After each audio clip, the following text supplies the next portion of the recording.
Out on Zoom? I presume you are. Yes, we are. Okay. All right. So, what I want to do for the benefit of everyone is I'm going to just read through the critical parts of this, and that will set the stage for what Dr. Jung and Dr. Edinger's position is about religion, about the God image, and so on. And so that's been the big bugaboo that everybody's had. Oh, now I'm seeing you on the screen. That's good. Okay. All right. So, um, this is an interview by Laurence Yao Fei, who was the son of Agnella Yaffe, who was the biographer of C.G. Jung. Okay, or she was the counterpart that worked with him in Memories, Dreams, Reflections. Her son, Laurence Yao Fei, became a Jungian analyst and lived in Berkeley. He died in 2003. And he conducted this interview with Edinger in 1994. Now, the interview was posted back in March of last year by Chris B., whoever that is, on YouTube, but it ultimately disappeared, and I was afraid it would disappear, and so I decided to transcribe it. So what I'm going to do is read the guts of it, plus show it here on the screen as I read it, and then start talking about some of the other things. And meanwhile, hopefully we'll have some comments from some of the folks that are on YouTube. So, here's what Yaffe said. This interview is being conducted in the West Los Angeles home of the internationally known Jungian analyst Edward F. Edinger and his partner Diane Kordick, who is also a Jungian analyst. I am Laurence Yao Fei, and Jungian analyst from Berkeley, California, and the author of a book on Jung's and Edinger's work called Liberating the Heart, Spirituality and Jungian Psychology. One reason Dr. Jung's books are so difficult to follow is that his thinking was so far ahead of our own. Would you say that much of your work has the goal of rendering more understandable Jung's religious message understood broadly? Edinger. I think of myself as a mediator between Jung and a wider audience. Jung is this gigantic presence. That is profoundly intimidating to all of us little ones, and we're all little ones in comparison to him. I've been studying Jung as my major life endeavor for 40 years, and the more I study him, the more impressed I am by his magnitude, and the more I study him, the more I can understand why so many people don't want to get anywhere near him. It's just too painful to experience one's comparative smallness in comparison to such a massive entity. And often I think it's sound instinct of self-preservation that keeps people away from Jung. You know, we have many different schools of psychotherapy, and I think that's for good reason. We have as many different schools of psychotherapy as we have basic attitudes and typological categories in relation to the psyche. In other words, the psyche creates for itself the schools of psychotherapy that serve it. Human beings may think they create the schools, but I don't think so. I think the unconscious does it in the process of individuation. Everyone should find the school that fits him best. When that's done, there are not very many Jungians, because Jung's particular approach doesn't seem to be relevant to the majority of people, yet.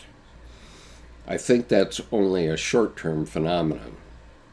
I'm trying to make it a little easier to relate to Jung by mediating. Yaffe. What does Jungian psychology have to do with religion? Edinger. Everything. Everything. You see, Jung has demonstrated that the religious function resides in the psyche and is an integral part of the human psychology.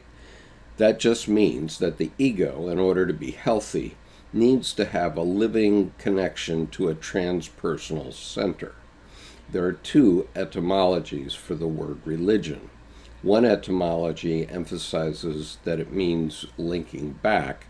The idea then would be that the religious function links the ego back to its origin, to its background, to the larger entity that it came from.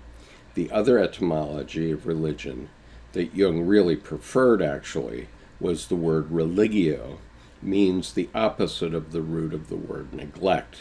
So that religio means the careful consideration of the background of one's life, the opposite of neglecting the background of one's life. Jung's actually preferred that association, although he actually acknowledged the other one, which I think goes back to Augustine. The point is that the human psyche has a religious function in both senses, a need to link back and a need to give careful consideration to the source of his being. The religious process, then, is one in which the ego has a living organic connection to a larger whole. That, of course, is the function that traditional religions have always served. They've done it by the collective structure and the dogmatic formulations and the whole concept of God and man's relation to God that they provide the believer. They've given the individual a religious container in which he has the sense of being connected to the larger whole. Now, modern man, particularly the creative minority in modern man, has lost that connection provided by the traditional religions because they're too concrete. They haven't kept pace with modern man's mental development, so they are not in tune with modern categories of understanding. The great service that Jung has performed by his discovery of the collective unconscious and the archetypes and the self, he's penetrated to the psychological source and basis that underlies all the world's religions. He's verified and redeemed for modern consciousness the validity and reality of the religious operations as they express themselves in all religions. That's been achieved. I don't think we can appreciate the magnitude of that achievement, because what it means is that the psychological basis has been laid for a unified world. We've got the basis now for unification of all the factional divisions among the world's religions. Once that is achieved, I think political unification is bound to follow. It's been accomplished. One man has done it. And then he goes on to be a little repetitive. He says, I wish I could communicate the fact that I see so clearly concerning Jung's discovery on the basis of all the world's religions. He's achieved by this discovery the psychological basis for the unification of the world. It's really a pitiful sight to see the world split up into these separate warring fragments of religious identifications, of nationalistic identifications, of ethnic identifications, all at war with one another. They're all operating out of the energies of connection with the same transpersonal image of wholeness. They are all operating out of their connection to deity, to the self, as it is constellated and perceived within their local context, religious or nationalistic context. It's the same psyche, self, and what Jung has done is he's penetrated to that source. That's the paradoxical God that he talks about. He's seen it. And once he's seen it, it can then no longer split up into these factions and fight against itself. One human being has seen the back of God, so to speak. That means then that he is going to be eventually unified, and the world will be unified politically sooner or later as the inevitable consequence of that event of human consciousness. Let's see. Okay, so then Yaffe says, Jung has taught us that the leading idea of a new religion will come from the symbolism of the religion that preceded it. Applied to modern times, This means that the leading idea of the era that we are now entering will be based on the Judeo-Christian myth. Do you have a comment on this? Edinger: Yes, I do. It leads us right into the major pronouncement that Jung makes in his late work, especially in Answer to Job, where he speaks about the new mode of existence is to be what he calls continuing incarnation. Now that requires some explanation, because I think very few people will get it right away, just what he means by continuing incarnation. You see, the central image of the Judeo-Christian myth is that Yahweh, the God of the Old Testament, according to Jung, because he had an encounter with Job, was obliged to incarnate. So he's born in the form of his son as a human being in Jesus Christ.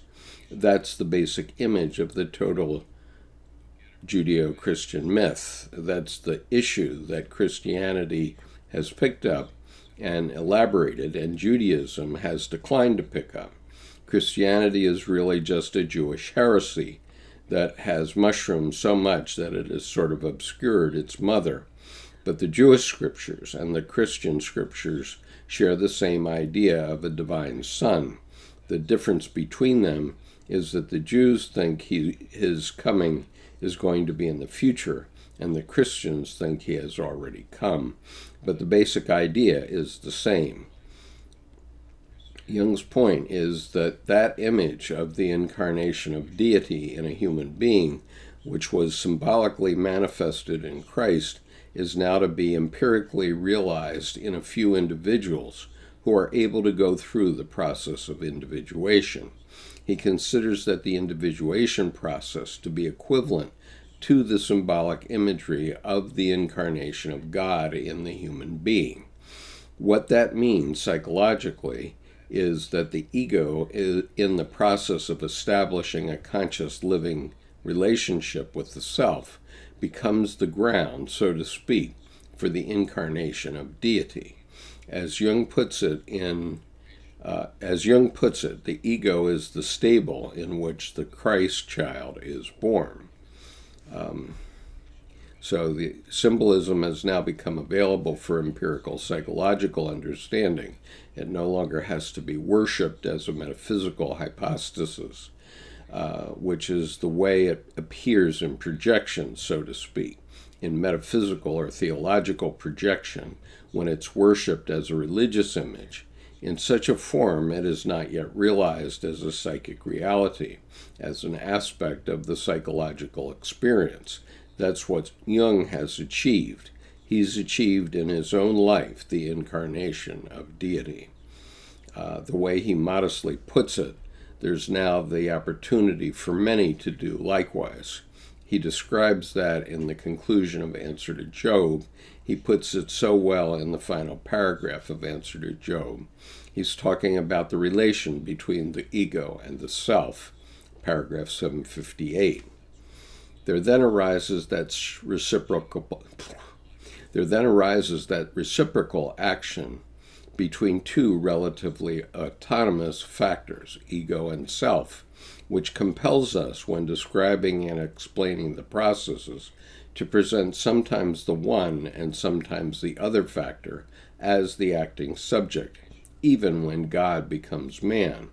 The Christian solution has hitherto avoided this difficulty by recognizing Christ as the one and only God-man.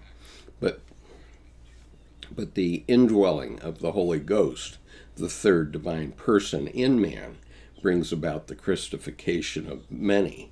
That's the phrase I want to get to. The indwelling of the Holy Ghost, the third divine person in man, brings about the Christification of many.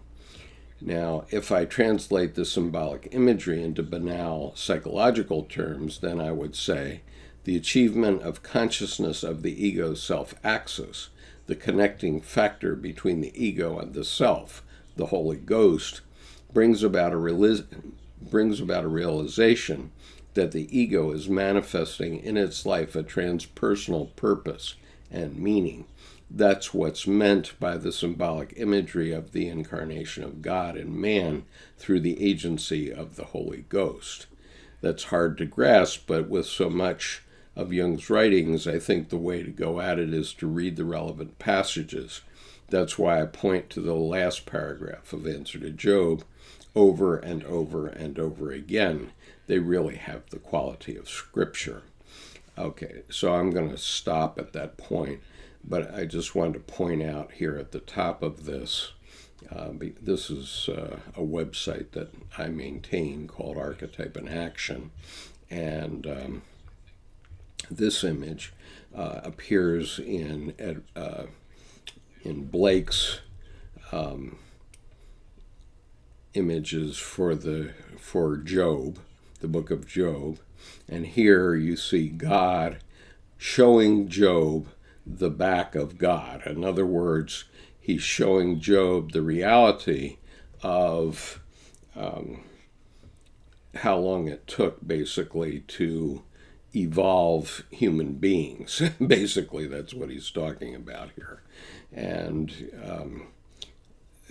Edinger wrote a book based on William Blake's engravings called Encounter with the Self. It's a small book, but it's very powerful.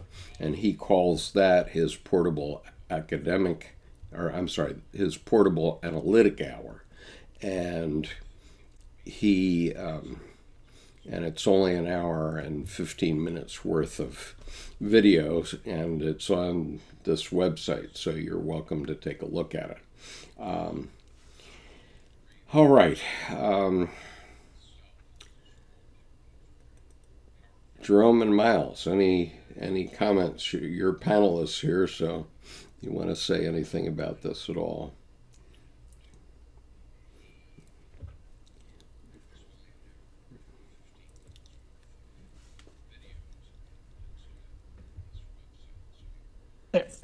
Hello, Skip. Hi. I guess the thing I would say is that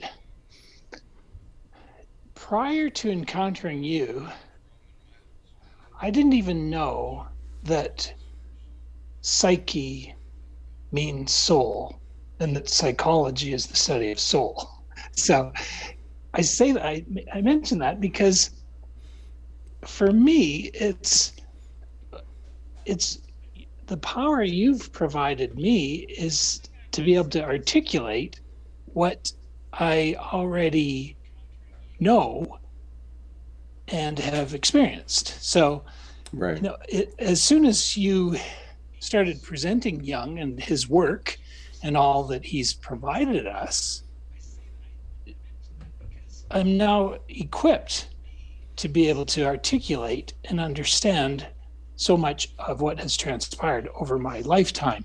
So although I'm not a psychologist nor a Jungian, I am a soul and I have experience, and I start now recognizing things like synchronicity and higher stages of consciousness, which I'm naturally drawn to.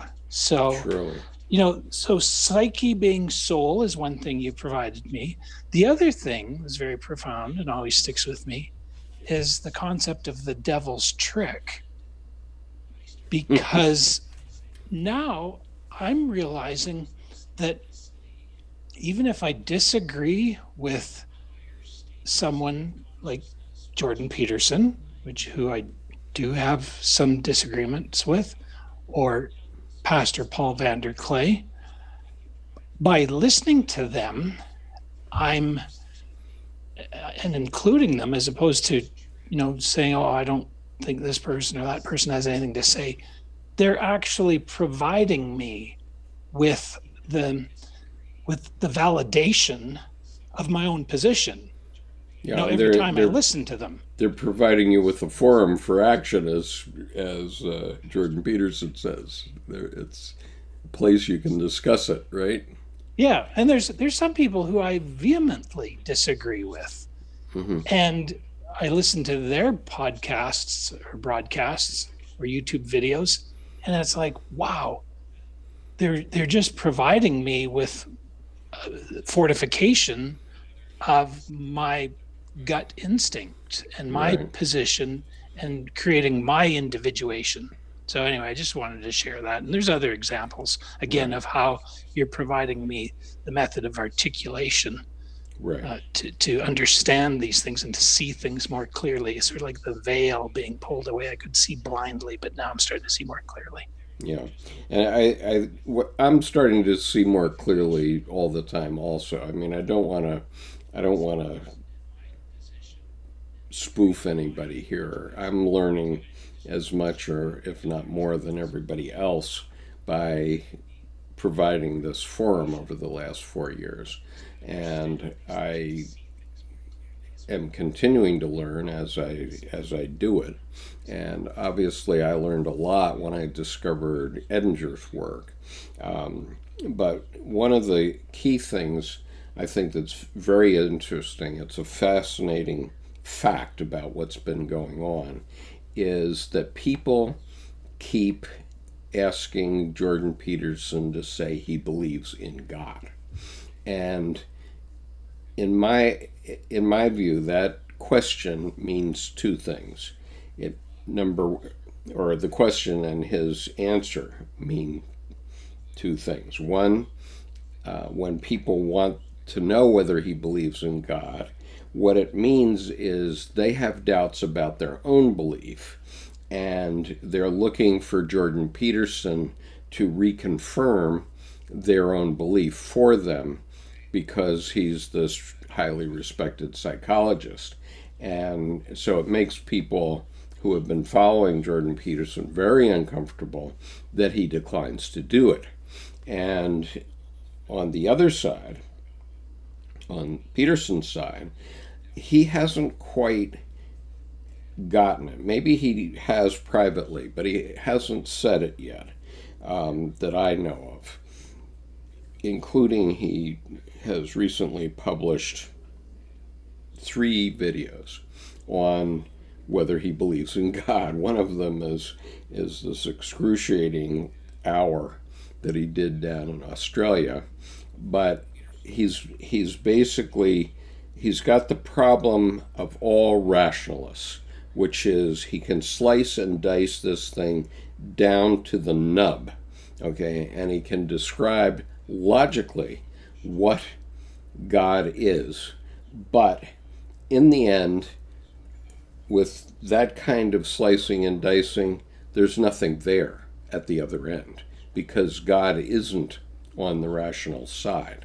That's the issue, I think. And so... Hey, Skip, I agree Yes. with you on that. I think Jordan Peterson is, he is on the logical side, but that appeals to people that think that way. Well, and most people think that way in the Western world at this point. Yeah. I mean, because in the beginning was the Word, but here's the issue. It was in the beginning that there was the Word, okay? But we're 2,000 years down the pipe now, and there's more to it than the Word, okay? And so the Word has worked for the churches up until the beginning of the 20th century pretty well, okay? In other words, all religions have to teach based on some sort of canon, okay? And so the Buddhists will teach the 37 this and the 5 that and the 15 this and so on. And so they're teaching you all these slices and dices. And even when I'm speaking right now, I'm doing the same thing, because it's all words. It's all appealing to the rational side of the brain. And that works up to a point. But the problem is that when the 20th century came along, and meanwhile over about 500-year period, the scientific method had punched holes in all of these myths that the Christian church had presented. And mind you, this also applies to all religions, not only Christianity. But anyway, the scientific method punched holes in all these myths, and so people then have doubts, and they want to know, okay, what does it mean to believe in God? Well, okay, I'm a lawyer. I'm a lawyer of over 40 years standing now, and I recognize an oral argument when I hear one, and so it's as if you listen to Paul Vanderklay or Jordan Peterson, it's as if they're making an argument before a jury, and they're trying to get the jury to believe their point of view. That's a belief based on a logical argument. But the problem is that the jury doesn't necessarily know that they're making the right decision, as we know from a number of death row cases where guys have been exonerated because of DNA evidence 30 years after they were incarcerated. And so to know, you have to go over to the other side, to the irrational side, and you have to have an experience. That's what the point is. And so meanwhile, we have a comment here on the chat, which is from W. Lee for GMU, lobster ? Okay, so he's referring to Jordan Peterson's discussion of serotonin and what happens to the lobsters. And I even heard someone in the last couple of days say that Jordan Peterson didn't go far enough back. He said 350 million years, and it's more like 550 million years, what Peterson was talking about. But the point is that those are all physical actions that evolved, that Dr. Peterson is referring to. And he's referring to the logic of the hierarchy and that sort of thing. But he hasn't presented, and he isn't presenting, as far as I can see.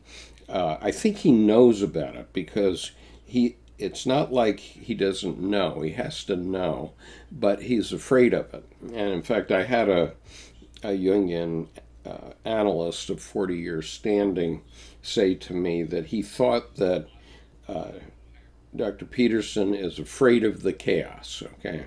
And my point is, the chaos is where life is, okay? Everything that you see in my room is the result of logos, because it was all manufactured. But it was, before that, it was the result of eros, because it was the result of fantasy and the result of imagination. So someone had to imagine these things. They had to imagine the light, or I'm sorry, I'm pointing the wrong direction, the light and the koto and the books, all these things had to be imagined before they could be produced. And even we, as we look at one another, were once, a twinkle in your father's eye. So anyway, all those things had to be imagined at one time before they took on the rational development that comes with the lobster, for example. Okay, Ranfan is here, and he says, the idea the scientific method discredited religion is wrong. The people who argue it as basing it on Genesis and how old the earth was depicted to be, etc., none of which were designed to be literal. Right, they weren't designed to be literal, but unfortunately, we have a lot of people in the 20th and 21st century, even the 19th century, who were trying to make it liberal. I mean, that's the classic Elmer Gantry story, and we have our own versions of Elmer Gantry even today. And Psychonaut says, hi, this is not JP related, but I'd love to hear your thoughts on the tarot, not as a divination tool, but in the sense of the archetypal journey. Okay, well, Psychonaut, I did 18 videos on the tarot, and there is a playlist on the YouTube channel. So I urge you to go listen to those. I'm not going to diverge from our topic for tonight to explain it all to you now, but I did explain it all in 18 videos a couple of years back. So it's all there, and I urge you to take a look at that. And so Grenade says, JP is probably torn between psychic fact and material fact. Well, certainly he is, and in some sense, I understand it, because he is a clinical psychologist, and what is he dealing with? He's dealing with people's hardships, and so there's nobody coming to him that isn't hurting in some way, and they're hurting because they violated they or a loved one violated some rule that Dr. Peterson has in mind, and therefore they've been caused super pain, and he's trying to solve that pain.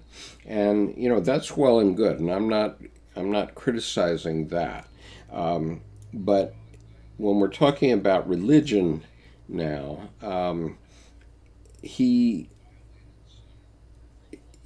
can't be so one-sided as to only talk about the rational side, because everything is irrational, obviously even his life, and it's very unfortunate, and he has our prayers as well as most people who are listening to this right now, because I understand that his wife is ill, and when a loved one becomes ill, no matter how seriously, that's obviously an irrational part of life. It's not soluble by rational means. And so maybe it is in some sense. I mean, maybe there's medicine or surgery. I don't actually know what her diagnosis is, and I hope it's not serious. And so her problem may be curable by medical science, but it may not be. And that's the irrational side of life, and we all have to face that. Skip. Yeah. Another word that you defined for me that really is like an epiphany is that the very word conscious is from the word science, like conscience, and that means thinking, and then con means with. So it's being in withness.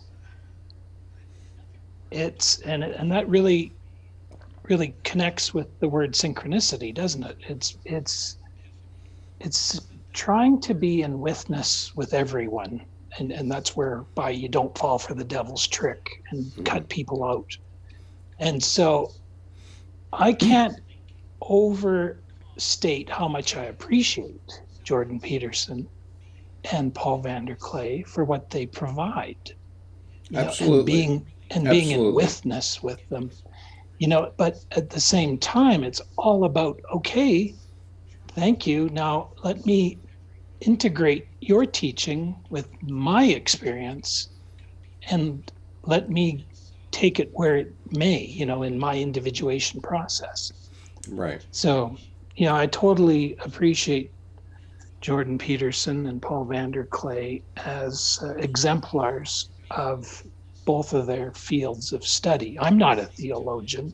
Yes, no doubt. And I'm not a psychologist.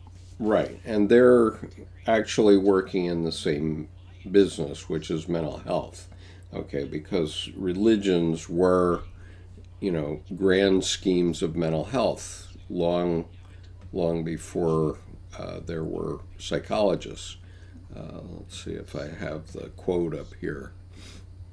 And while you're looking for that quote, what I'd like to ask you is, I have a very brief clip on my other device here. It's from Paul Vanderklay's broadcast YouTube of just the other day, talking about Jordan's concept of belief and the use of the Bible. I think it's maybe about a minute and a half, but Paul identifies it, Pastor Vanderklay identifies it really as perhaps the most salient statement of what is perhaps Jordan Peterson's belief. So I just thought if you would allow me, I would play it, and then maybe we could talk about it. I'm not sure we'll be able to hear and see it, but you can give it a go. I guess it'll be an experiment. But did you want to pull up what you were going to say before I proceed with this? No, I didn't find it. So okay. So for everybody, I'll look for it. You go ahead. For everybody's interest, it's from Paul Vanderklay's broadcast titled "Can You Believe in God?" Peterson, Jung, Nietzsche, Vervaeke, Keller, Piper, Peugeot. Yeah. And I'm playing starting at minute 12:56. So let's just see if you can hear this.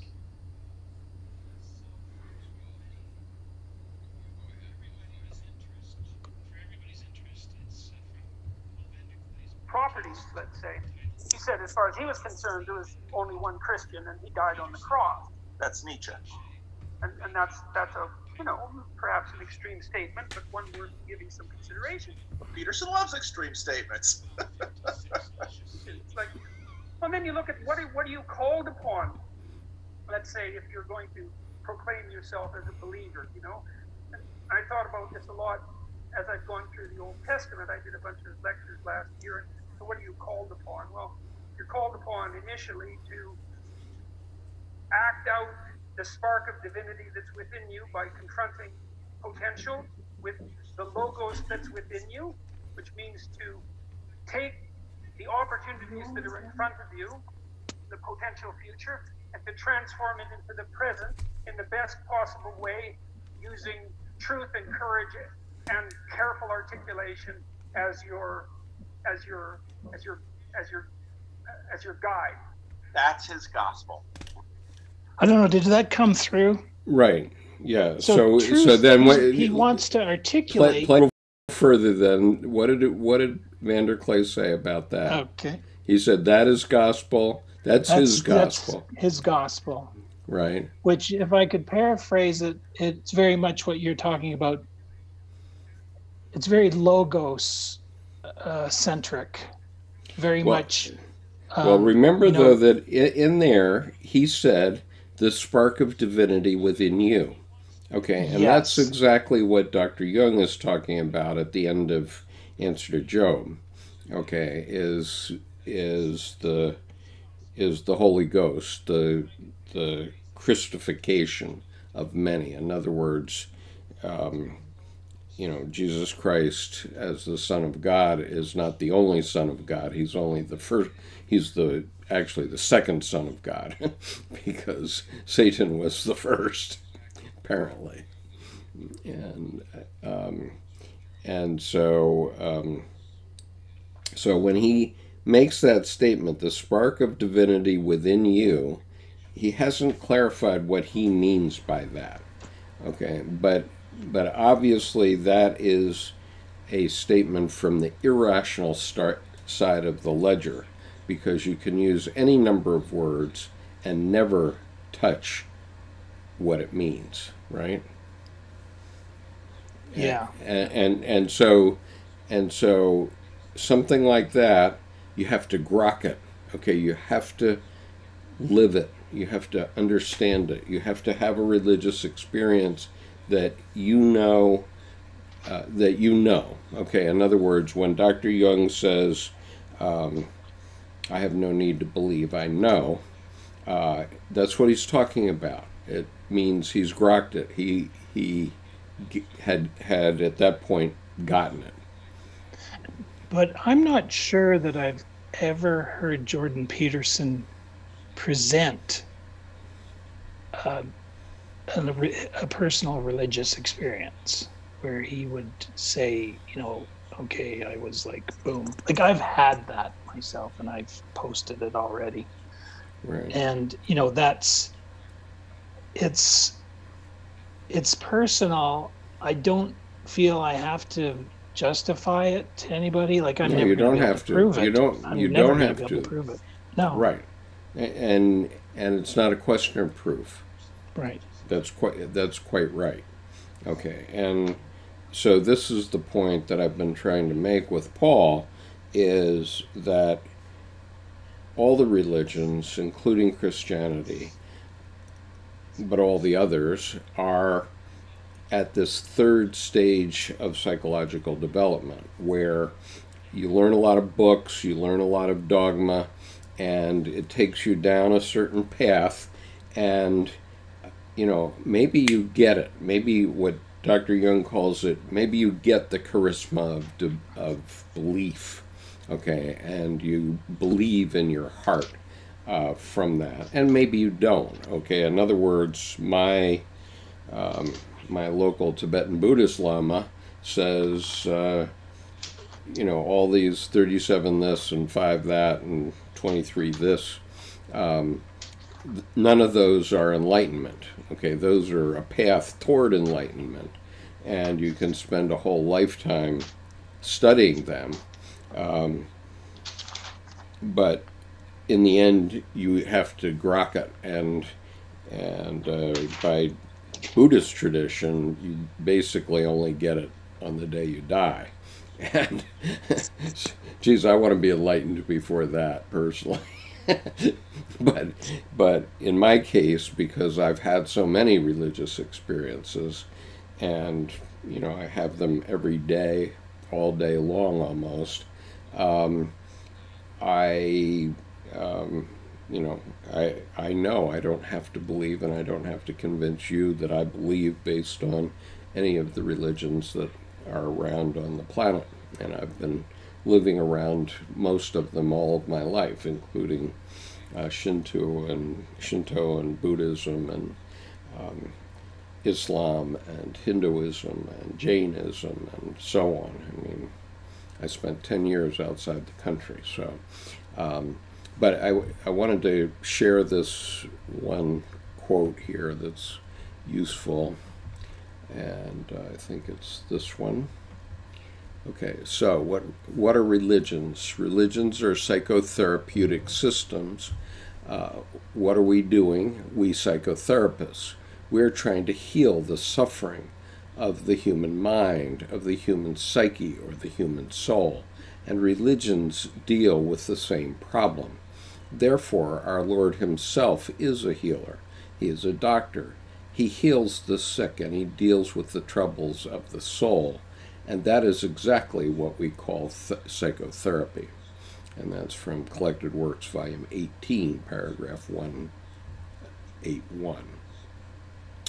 So I think, that when I shared that with Paul, I think it surprised him a little bit to realize that he is in the same business as Jordan Peterson. I mean, he's been fascinated by Jordan Peterson, and in a way, Jordan Peterson has provided a huge boon for the church, because he's helps people who are very materialistically oriented and very rationally oriented, which we all are to a certain extent. He's helped them understand what's going on, but he hasn't helped them understand what's going on. Okay, the divine drama. Okay, it's something that's happening here. Okay, and it's happening here in all human beings. That's the issue. And in different ways. So just to share on the earlier video, here was the question that was presented to me from InfoOverdose. I'm not sure you're watching, but in case you're interested, InfoOverdose said, I've noticed that a lot of people equate Jung with postmodern philosophy and say that he is disingenuous and a fraud and accused of being quasi-religious. So my question to you is, why do you think people tend to throw Jung into such a category like that?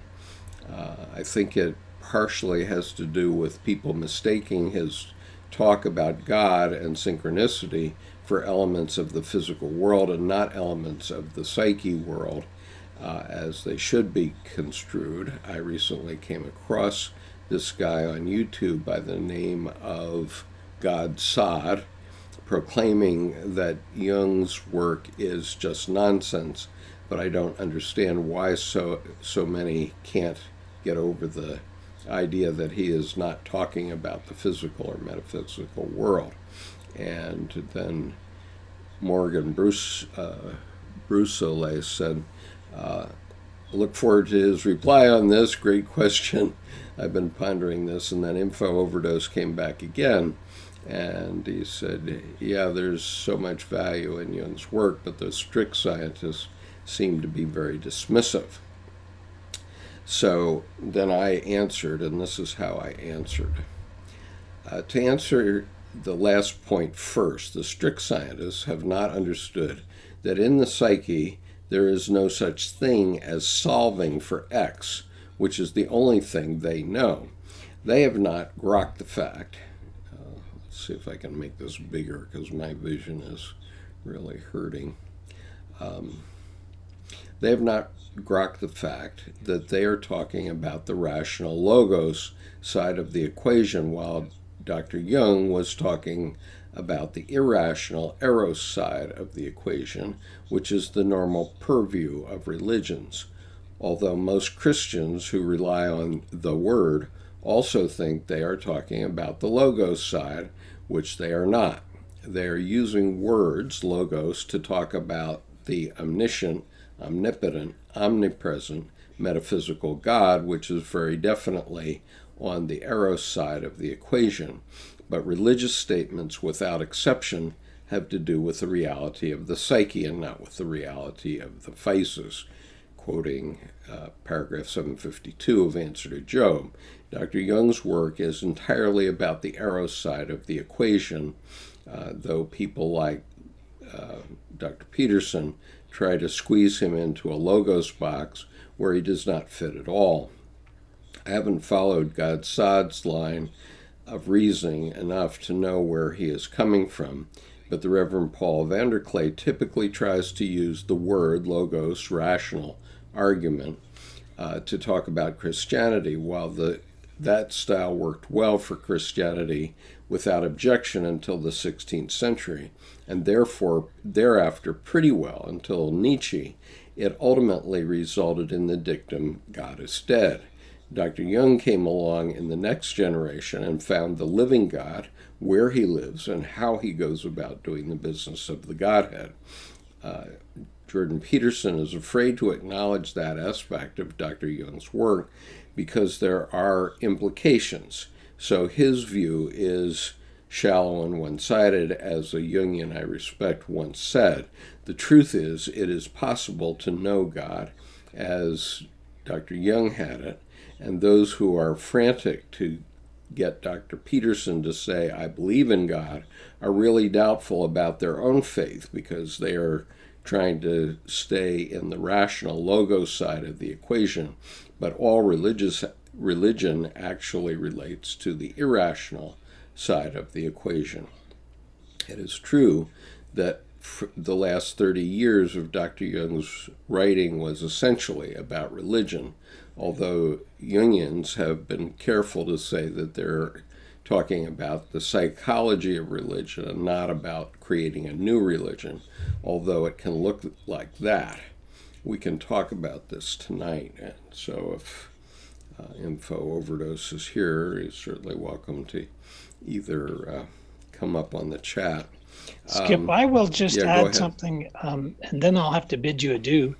However, just thinking as you were reading that and the predicament that Jordan Peterson finds himself in, or the reason he needs to be very cautious, it may be that he sticks to this logos presentation, the logos side, because if he was to be as open and honest, such as you have been, or myself, people could read what I posted to one of your comments.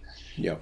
He would end up like you and me. We're not analysts.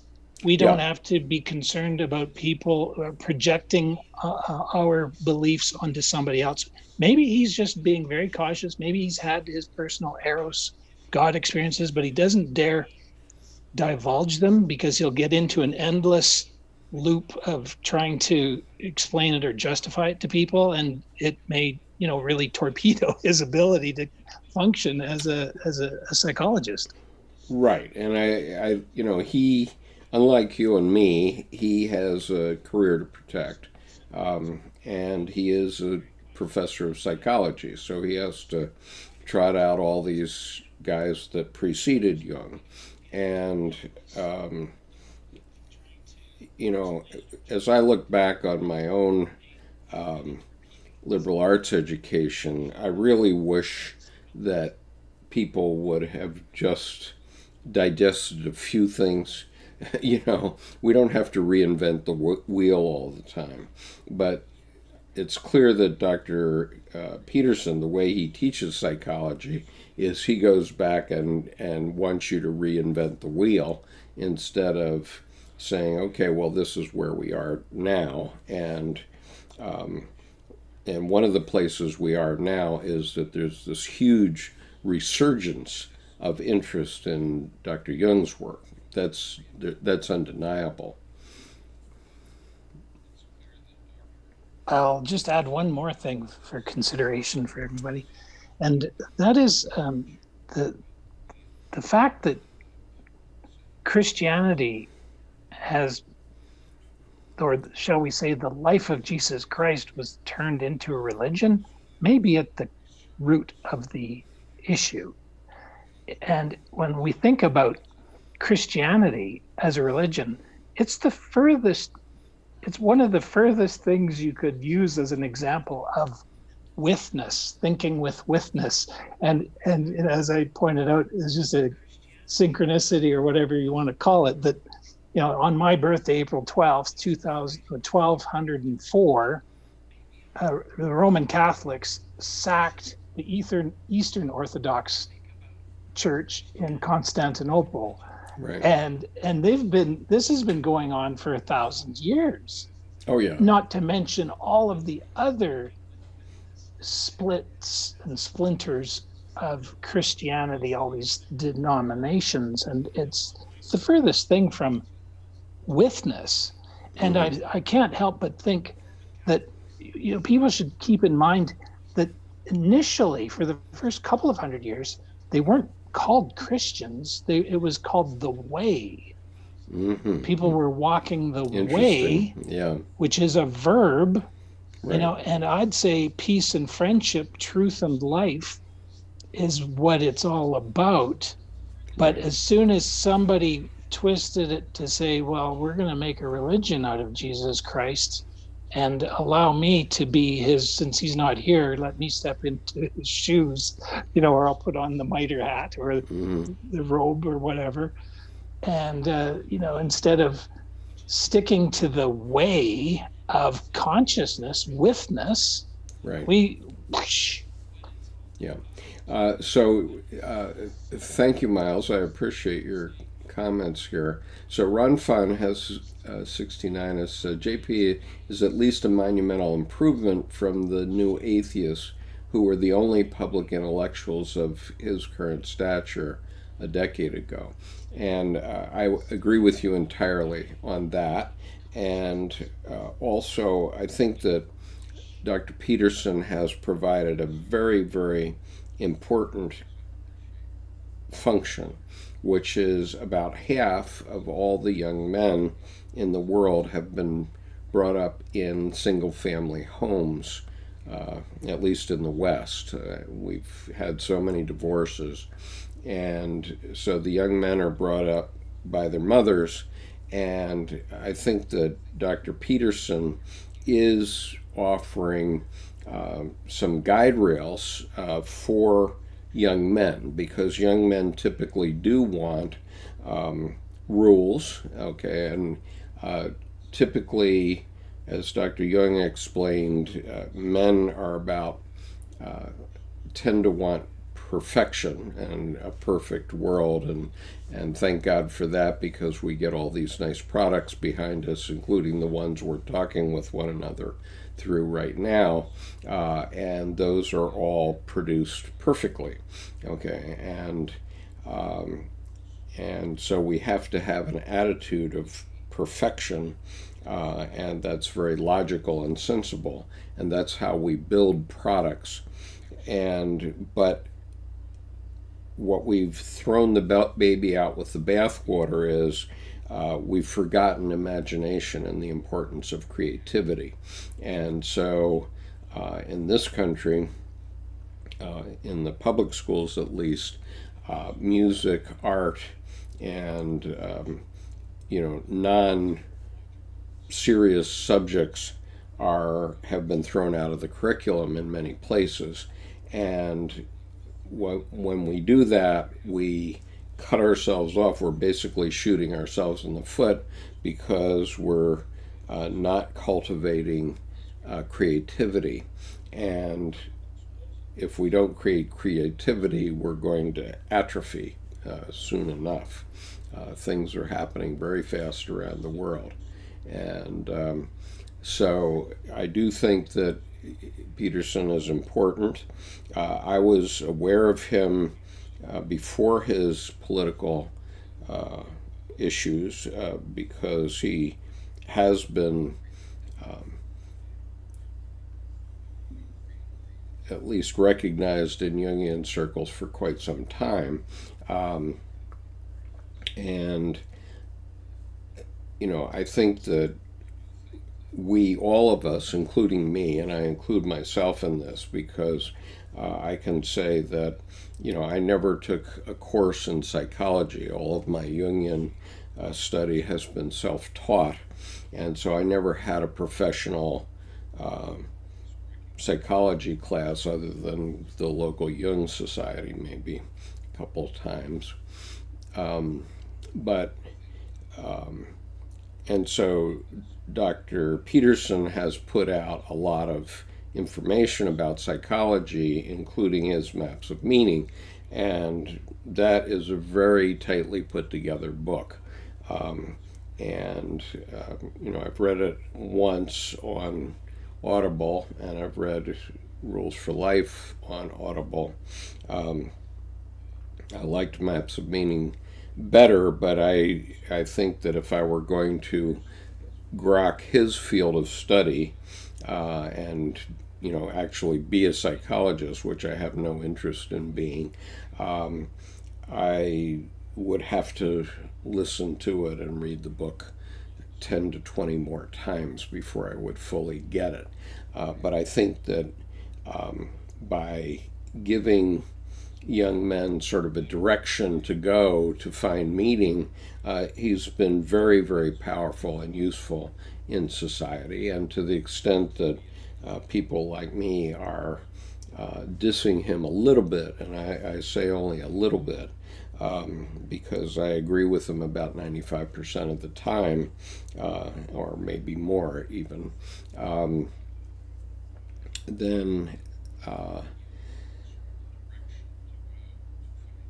at least we're getting a further discussion beyond these public intellectuals who are the atheists. And those fellows are completely wrong, because they haven't understood that they're creating a religion out of atheism.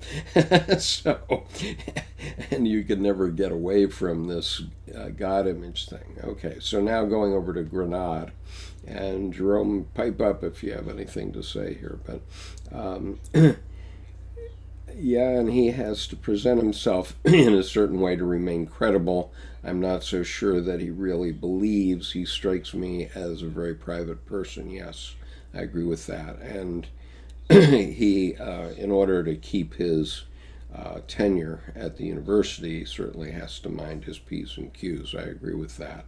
And Ron Fon says, at one point in time prior to the so-called Enlightenment, the scientists were considered fringe loonies with absurd beliefs, like the Christians are now, a 180-degree reversal, and quite so. And in fact, the so-called Enlightenment actually has been, from a religious point of view, an endarkenment, because it's taken us over 500 years to turn away from enlightenment in the Buddhist sense, what enlightenment is. And Grenade says, yes, is endarkenment a word? Well, we've made it a word. Ron Fun says, when Jung said, I know God, people were outraged because they thought it was blind belief, yet if they haven't grasped what he actually meant, it, as in gnosis, the reaction would have been even more negative. This is absolutely true. And, first of all, the church destroyed the Gnostics in about the 4th century, and they've been bad-mouthing them ever since. And so even Paul Vanderklay picks up on this very often. And what I would say is that maybe the Gnostics were 1,600 years ahead of themselves in terms of the divine drama. Okay, in other words, the human development of the psyche and how it comes along. And, the church was obviously strong. But now, but what happened then is, after Nietzsche said God is dead, then 8 million Christians in Britain and Germany and France killed one another, and God was on all of their sides.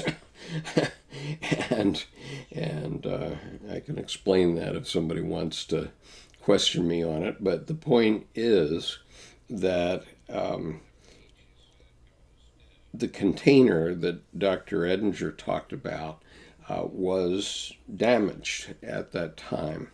And so this third stage of consciousness, which is a consciousness that projects God out in the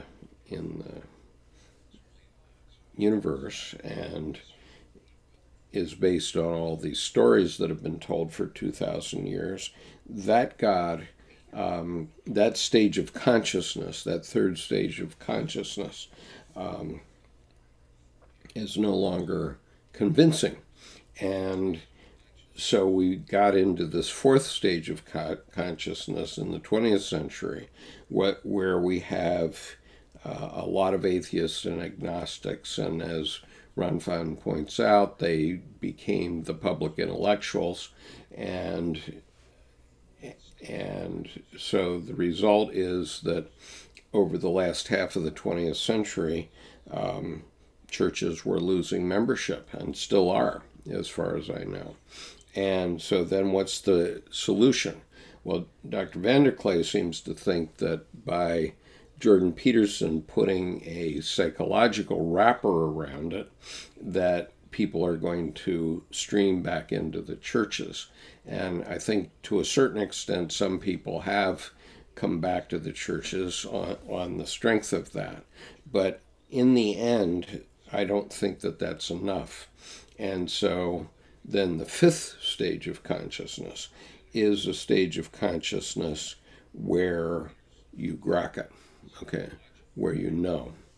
And if you make yourself conscious of these religious experiences, then you too will know. And And so, leaving aside the other levels of consciousness beyond the fifth stage, it's relatively straightforward to start recognizing things that are numinous to you. And those numinous events are those are religious experiences. And I think if I go back and rifle through my own memory bank, what I find is that it was the numinous experiences that I mainly remember. And those were teaching me lessons. Those were the omnipotent, omniscient, omnipresent God straightening me out one way or another, changing the way I was thinking about the world. And so, all right, so, and so my point, Ron Fana, is that we have to get past the fact that the church dissed the Gnostics in 1600 years ago and think about what was it that those guys were thinking about. And they actually were at this stage of development. Now, maybe the church understood that early Iron Age men that they were faced with at that point of time would not get it. They just wouldn't understand. And so, rather than try to explain, the significance of the Abraham and Isaac story, which had an incredible significance, but rather than try to explain what was going on, they just say, okay, well, God came down and did this. Well, yes, okay, God did. But the problem was that they created this projection of God that's outside instead of inside. And what we could say about Abraham and Isaac is that at that time, human beings all over the world were propitiating God by human sacrifice. And so Abraham was getting ready to sacrifice Isaac because that's what human beings did at that time. And he had a vision, okay, and I'm sure he did. I've had many visions, as you probably know. And so I recognize where they come from, and they do come from distress. And so obviously, as the father of Isaac, he's very distressed that he's going to have to sacrifice his son, and he has a vision. And the vision is, oh, by the way, you don't have to kill your kids. Let's kill this kid, this goat, instead. And so he turned at least that part of humanity away from human sacrifice, and it worked. And so the Jews, at least, stopped sacrificing and stopped the human sacrifice in that way. We still do it in the form of sending people to stupid wars and things, but that's a different topic entirely. But anyway, so what we have to do is we have to reevaluate what these things mean to us now. What does the fifth stage of consciousness mean to you? I know what it means to me. I don't need anybody to tell me what it means to me. But you need to ask yourself, what does it mean to you? And have you in fact had one of these religious experiences which tell you that you can know God? I mean, regardless of your faith, I mean, regardless of what religion you practice, and I mean any of them, have you had an experience where you knew that God was with you? And if you have, then you can say that you're at this fifth stage of consciousness. And then we can start to work with that, and I'll talk about afterlife here in a minute, but let me go on with Ranfa. As it would have taken to be a statement of arrogance, Westerners have believed traditionally that only Jesus was the Son of God and not everyone. In the Orient, they've always had monasteries. And from this had an implicit understanding of the spiritual, unlike in the West, where there's been a sudden break from traditions. And yes, that's true. You know, this is one of the reasons why Christianity has struggled with Dr. Jung, because what he's saying is that all human beings, at least potentially, have a sliver of the divine, just like Jordan Peterson says, spark of divinity within you. Okay, he's talking about that in that quote that Miles was playing for us a little earlier. And so we all have a spark of divinity. Now the question is, what are you going to do with that? Okay, if you're a god, quote unquote, in the sense that you're infused with the Holy Ghost, what are you going to do with the world? Are you going to do something good with it or something bad with it? And the other issue with Christianity was it didn't want to acknowledge that it could be evil.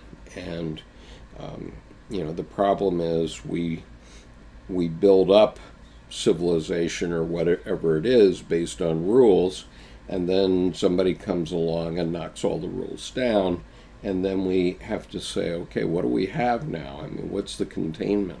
If nobody's going to follow the rules anymore, what does that mean to us for the future?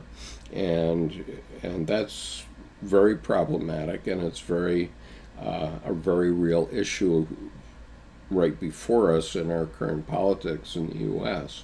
And okay, so Thomas says, I've begun to see the Gnostics as a movement antithetical to what in India became the Tantric movement. The Gnostics wanting out of the world, essentially, while the Tantric wants to go even more deeply into the world. Perhaps Jung wants us to have both. Yeah, I think that's right. And so, you know, I have to say that I don't understand the appeal of Hinduism and Buddhism. And mind you, I go to a Buddhist meditation class once a week, but I don't understand the appeal of reaching nirvana, so you don't, so nothing happens, you're never reborn, that sort of thing. But anyway, that's what you get. Okay, so let's look at rebirth and afterlife. Okay, and let's see. Part of these questions here was, let me see if I kept. I guess I didn't keep the full exchange that I did with this fellow, but I was asked earlier about the afterlife and the fact that death is as important as birth. And you know, the point is that we have a physical life, and that life is bounded. It's bounded by birth and death on each end. But our spirit and our soul life is not so bounded. Okay, so in other words, my brother and my mother and father are all dead, but in terms of me and how I feel about them, what I know about them, etc., my feeling about my parents is every bit as strong, and my brother is every bit as strong as it ever was. And this is true of my roommate from the basic school who was killed in Vietnam in April of 1969. And so that part of them lives on. Now, Ernest Becker wrote a book called Denial of Death, and his point was that basically everything we do is based on our terror of death. Okay, in fact, there's a whole field of study in psychology called terror management theory. I've even written about it in my 2007 book entitled Tsunami of Blood. And so terror management theory is about this horrific fear of death that we all have. But I think that in terms of afterlife and so on, we have to think about what Christ said. And the church has hidden this, of course, because it was in the book of Thomas, which is an apocryphal book of the Bible. But Christ said, heaven is spread upon the earth and men do not see it. And, I'm assuming that if you're watching this video at this point in the evening, it's very likely that you're not a strong believer per se. You might know, if you know, you're with me, but if you might not be a strong believer. And then, it's perfectly natural to be terrified of death. So let me put that issue to rest for you. When you're dead, you don't know you're dead. It's only difficult for your family. And when you're stupid, it works the same way. And so the point is that we've seen all kinds of dead animals everywhere, because you go to the grocery store and all you see in the meat counter is dead animals. We sublimate that by chopping them up and cutting them up so you don't see that it was a living creature at one point, but that's what they are. And our bodies are mammalian, and they're going to die and be nothing but corpses, just like every other creature that ever lived. But we can live on in soul and spirit. And for that, you have to live a life, okay? You have to live a life, and you have to get that soul and spirit infused into the future now. I mean, that's one thing I've been doing for the last 4 years with this channel is, these videos are going to live on, and even if they don't, even if YouTube takes them down, I've already put out into the ether my personal soul and spirit. And that can't be stopped, okay, because the ripples that creates just goes on and on and on. And it doesn't matter if, 10 persons removed, somebody says something to somebody and they never mention me. It doesn't matter, because it started back there. And so this is what Dr. Jung understood too. He knew that he was going to be posthumous, as he said, because when he was asked to publish the Red Book, he said, who would understand it? And so he knew that it had to wait until people could develop enough so that people could start to understand what it was he was talking about. And even the Jungians, in fairness, even the Jungians had a hard time, because when, 4 years ago, Murray Stein, who's one of the co-editors of this new series, Jung's Red Book for Our Time, which is this book, which I've been reading from the last few days. Okay, so 4 years ago, Murray Stein said on a video that he couldn't imagine a conversation between a Jungian and a theologian, because he says out of all the Jungian analysts in the world, only maybe 50 have an interest in the topic, and of that 50, it was something like this, and only 10 have enough theological knowledge to talk about Jung's position in terms of theology, and of that 10, only 2 would actually do it, and who has the time. And so he was basically writing it off just 4 years ago, and yet now he's been the co-editor and lead name editor in 3 volumes of this book, and it's all essays. There's now 50 essays about only the Red Book.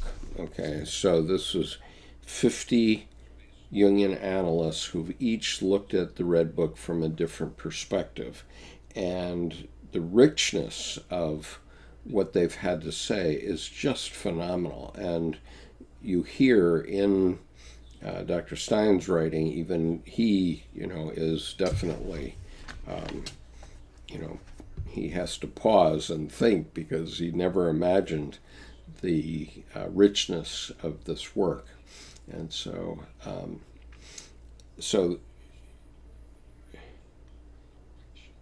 Hey, Skip. Yeah, go ahead. I'd like to add that I have my books here. You have all 3 volumes? I've got 2. Okay. And I ordered 3. Oh, so good. 3's on the way.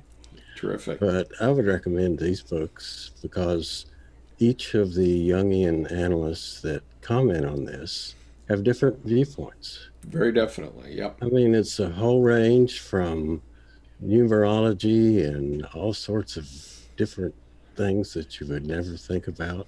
Right. Tarot probably comes in there, and it's interesting that each person has their own viewpoint, but then how they can, when you listen to this, you learn so much. Yes. And I've read, I would say I've read about 8 of these essays into the YouTube channel, and if you look about 2, or the first line under the current videos line, you'll see there's a playlist that's dedicated only to this series, and Chiron has given me permission to read a portion of each of these books, so I'm selecting which essays that I read based on the ones that resonate particularly to me, which tend to be the ones about religion as it happens.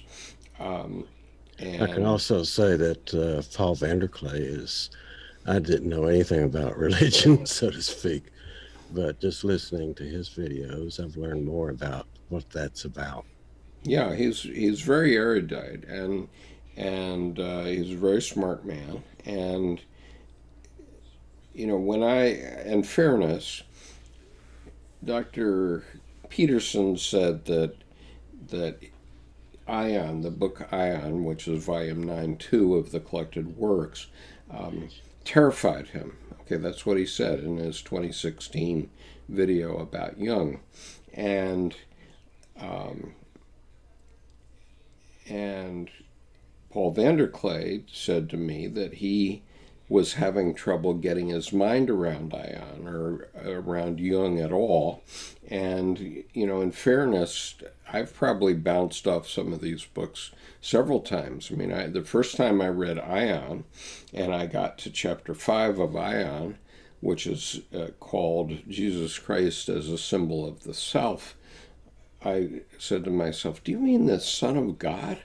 And I just couldn't compute it, because we've been so indoctrinated by Christianity over the last 2,000 years that I couldn't even think about it. And it was only a couple of years ago when I started to teach Ion and to do a seminar on it, which I did in the advanced reading group, it was only then that I could really appreciate it. And one thing I do want to mention in that volume 1 that you have, the very first essay is extremely powerful, and that's the essay by Thomas Arst. And I've always I read that essay in 2 parts, which so you can actually watch me read it on the homepage of this YouTube channel, and it is just profound in incredible ways. The part 1 of it is profound in terms of a diagnosis of our postmodern malaise right now, and part 2 is a diagnosis of the situation in Christianity, and both parts are extremely, extremely powerful. And so for anybody that's listening to this, I really urge you to go to the homepage of this YouTube channel, and the first 2 essays that are listed in that playlist are the 2 parts of Thomas Arst's essay, and I urge you to listen to those. Or if you have the book, read the essay, because it's just incredibly powerful. Yeah, it's called The Way of What Is to Come, Searching for Soul Under Postmodern Conditions by Thomas Arst. Right. And the first phrase I love, which is, "Our age is seeking a new spring of life. I found one, and I drank of it, and the water tasted good." C.G. Jung. Right. And then the very next thing it says is, our age is troubled by some psychological trouble. Its name is angst. Something like that. And he really nailed it. Boom. He did. Okay, so let's see.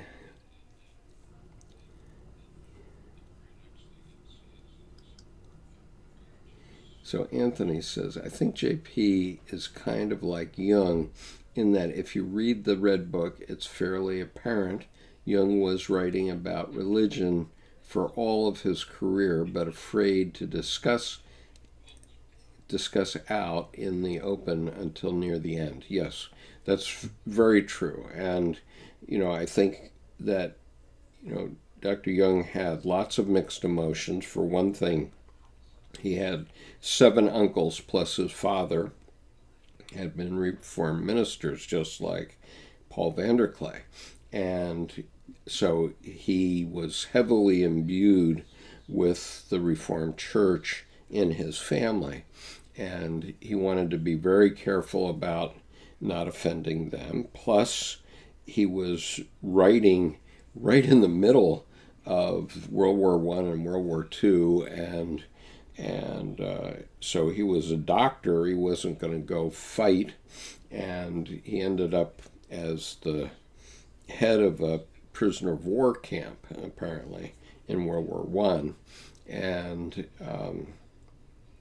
because in Switzerland everybody serves, and so he was called and he was given this task, and so he had to worry about psychologists on one side and theologians on the other, and so he was being very, very precise and careful about how he said things. But you can see in that video that right at that moment, when he said it, you can see across his face, he knew he had done something numinous at that moment. And when I saw that video for the first time, I said, wow, I know. And so then I had to spend 10 years figuring out what it was I know. But I think I've done it now. So, and it's interesting because, I don't know about the time of death of almost any other famous person. Very few. Maybe, John F. Kennedy would be one. But I do remember seeing black and white TV reporting of Dr. Jung going way back into the 50s.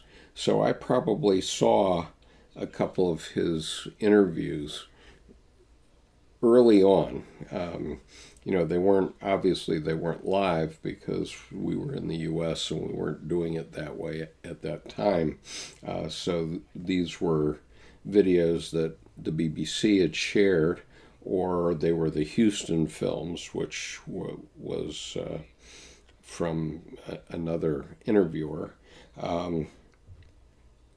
But I remember specifically the news story when he died, and I almost don't remember any other person. And why I would remember that one above others, I have no clue. But in a way, it sort of is a synchronous event that just reinforces in a kind of religious experience kind of way why it is that I'm so fascinated and working so hard on his oeuvre right now. Okay, so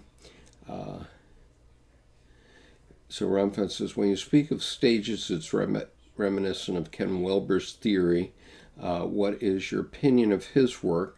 He seems to suggest that consciousness just keeps on evolving automatically on a collective level.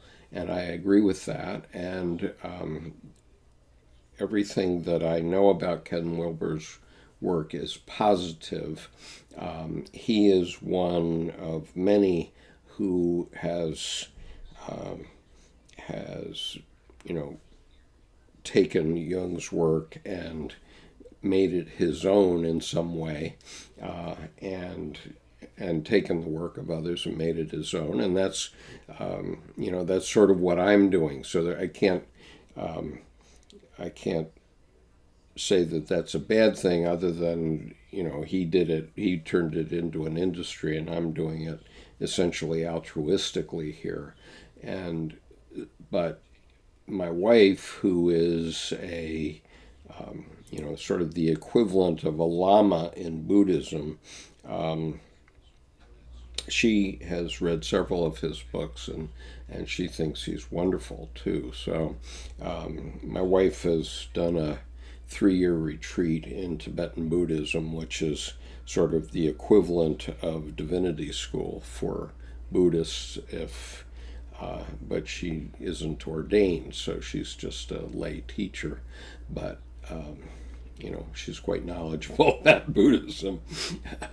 And she likes Ken Wilber's work a lot, and Dr. Jung liked Tibetan Buddhism quite a lot because it seemed to parallel a lot of his thinking.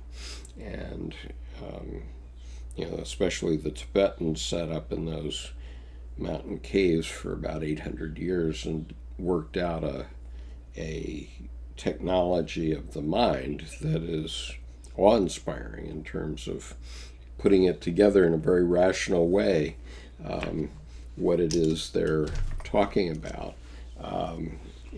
But as my own Lama says to me, but that doesn't get you enlightenment. You have to get it finally. You have to cross over to the other side. You have to cross over to the irrational side, to the no side. And so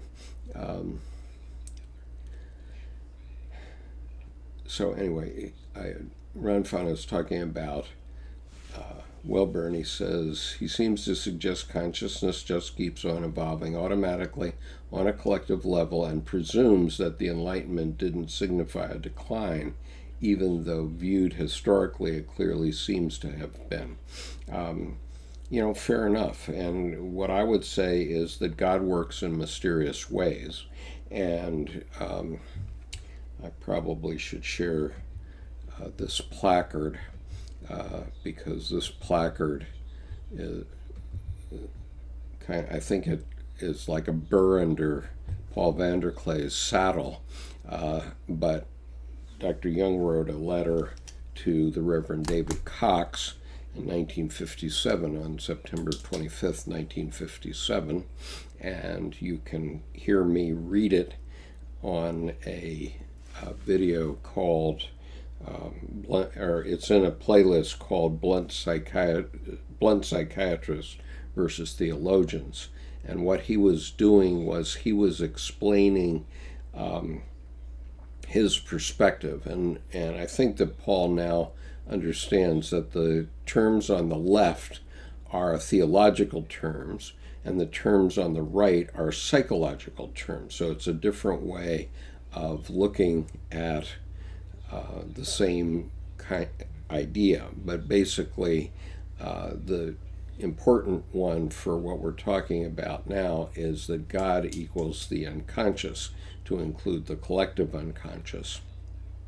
And we can talk about the others at a later time, but the idea is, and it's persuasive to me, is, and I had this sort of aha moment a couple years back. I was driving from Boston to Annapolis at night, overnight. I left at 5 in the evening and arrived home at 3 or 4 in the morning.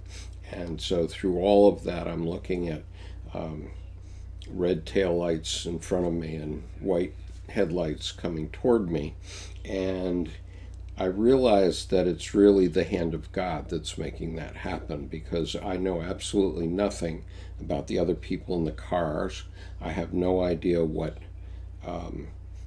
kind of car they're driving, but I'm relying on the driving laws, the skills of the manufacturers of the automobiles, the police force that keeps things in some sort of general order, and the responsibility of the other drivers not to be drunk or not to be drugged out or anything. And my life actually depends on that. So it's actually, my life is in the hands of an unconscious force, and it's kind of like the force that George Lucas referred to in the Star Wars movies. The force is with you, and you, in a situation like that where you're driving, anytime you're driving, especially when you're out on a superhighway, though, your life is literally dependent on the hand of God, and you will get to your destination if God wills it. And just as the Muslims say, inshallah, and by the will of God, if God wills it, then you will get to the other end.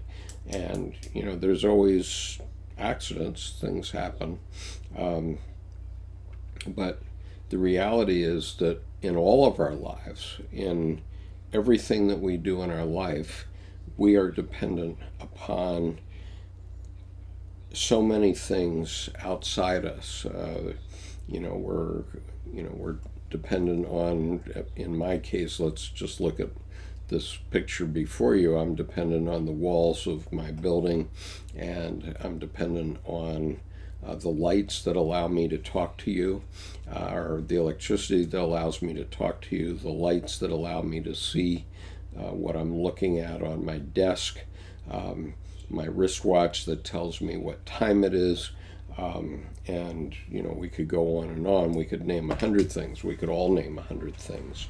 And so all of those things we don't think about normally. They're unconscious. But when you pile them up together, they become God. I mean, particularly in the sense that Dr. Jung was talking about. And his idea was that we give meaning to everything that happens in our life, and assume that is the will of God. So his definition of God is the name by which I designate all things which cross my willful path violently and recklessly, all things which upset my subjective views, plans, and intentions, and change the course of my life for better or worse. And So in my case, in January the 4th, 1990, I slipped on the ice at Marine Corps Base Quantico in uniform and broke my leg. It was the last thing I did officially in uniform. And it ended my Marine Corps career. And, you know, I could think of that as, oh yeah, you know, rational way of thinking about it. Oh yeah, that's, you know, just you're dumb and you're careless and that sort of thing.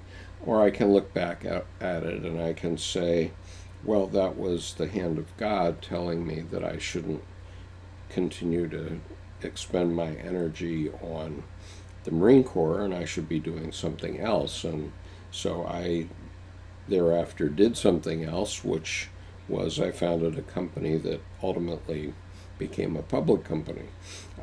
And if I hadn't broken my leg that day, I might not have done that. And so, you know, I can certainly give that meaning.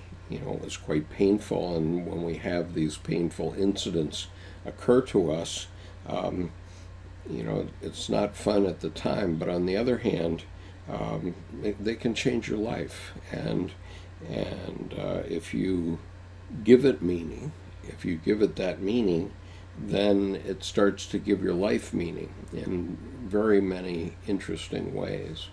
And so let me, just a minute here.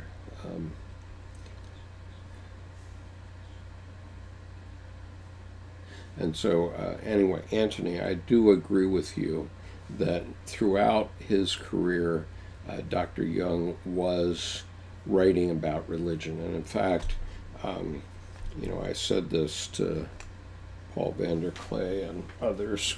I've been saying it, but okay, so here's the Red Book. And at the very beginning of the Red Book, in Liber Primus, in the very first two paragraphs of the Red Book, Dr. Jung covers this issue of rationality and irrationality. And so let me just read what he said.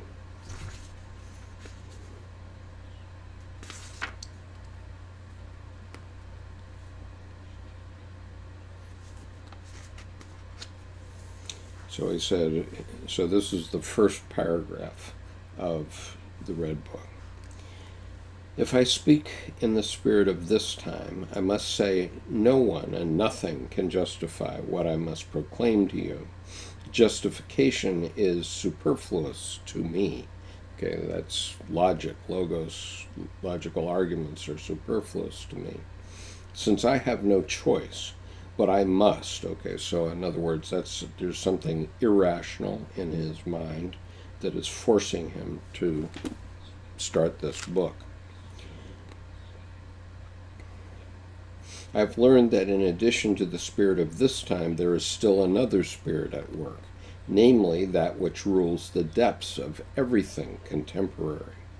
The spirit of this time would like to hear of use and value. Of course, that's the Logos wants to hear of use and value. I also thought this way, and my humanity still thinks this way, but that other spirit forces me nevertheless to speak beyond justification, use, and meaning. Filled with human pride and blinded by the presumptuous spirit of the times, I long sought to hold that other spirit away from me. But I did not consider that the spirit of the depths from time immemorial and for all the future possesses a greater power than the spirit of this time, who changes with the generations. The spirit of the depths has subjugated all pride and arrogance to the power of judgment. He took away my belief in science. He robbed me of the joy of explaining and ordering things, and he let devotion to the ideals of this time die out in me. He forced me down to the last and simplest things. The spirit of the depths took my understanding and all my knowledge and placed them at the service of the inexplicable and the paradoxical. He robbed me of speech and writing for everything that was not in his service, namely the melting together of sense and nonsense, which produces the supreme meaning. And so that's how he began the Red Book in the fall of 1913, and he wrote on it for 16 years, and he did many paintings also. And let's see, I think I might have a couple of the paintings here just to give you a sense of how powerful these are. Just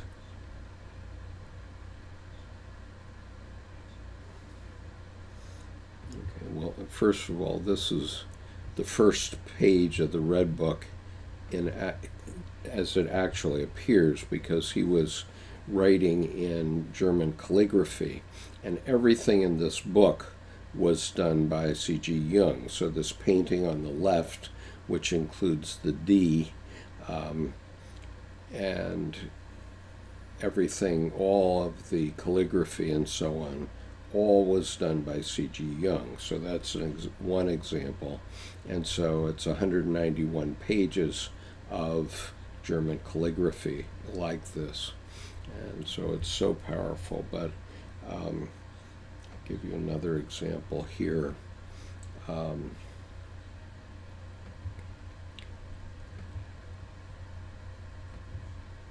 so here's the egg, which is on page 135 of the Red Book. And here he indicates that life has both roots going down to our mineral ancestors and to the serpents and so on and underground, on up to the spiritual level, which is the mandala, which represents the Godhead. And it's very interesting to see. Let me see if I have this for you, because the mandala is now documented through this picture.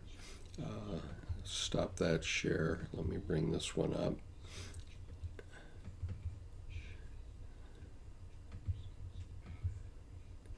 Okay, so this is documented back 50,000 years.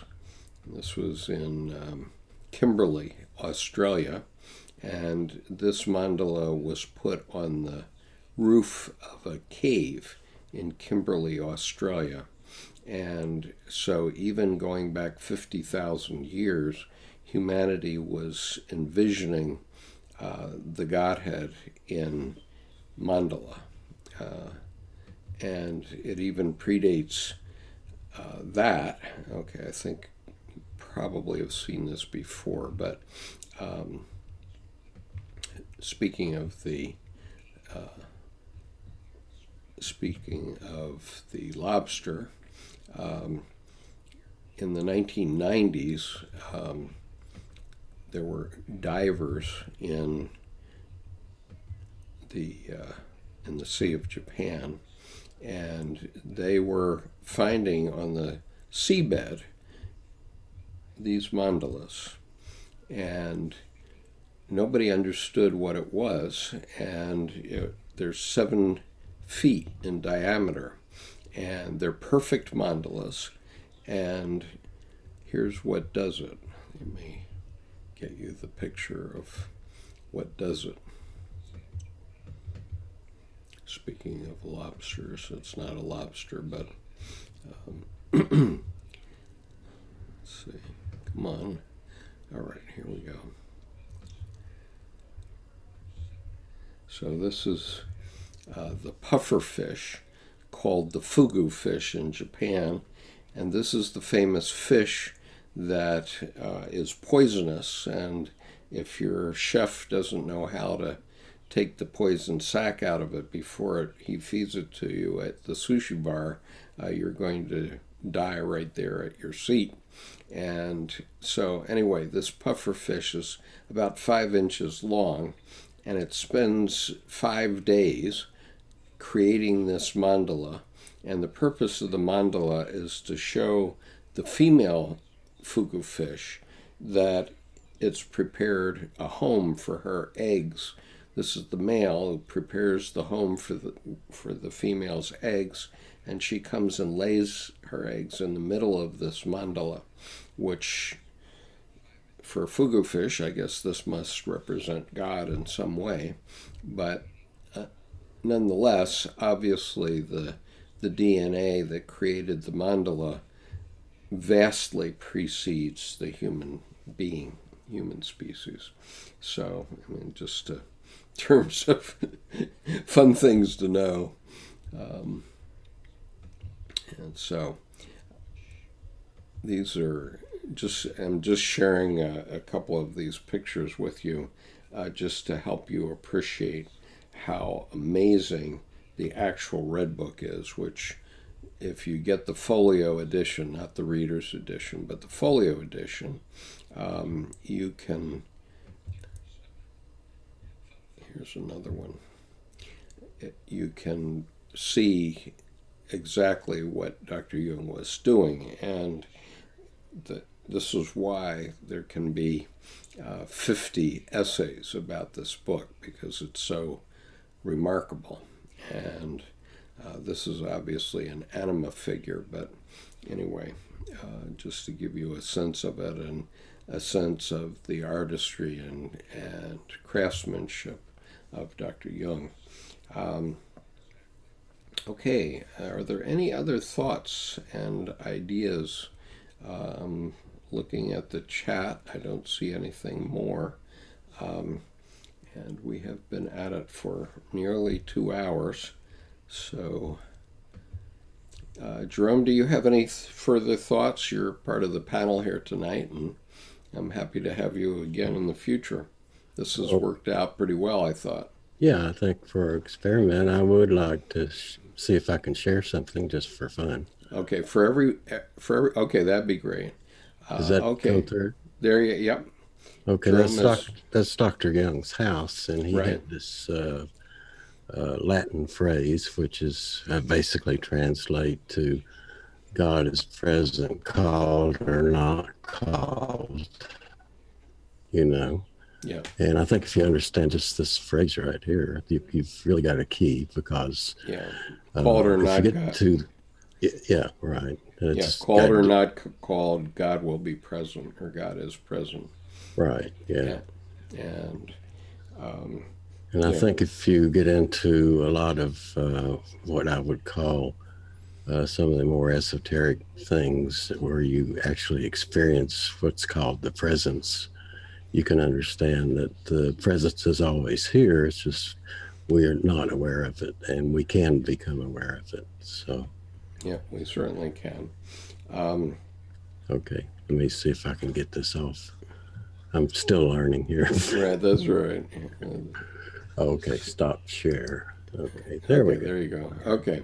All right, so it seems like we've had a fairly good experiment.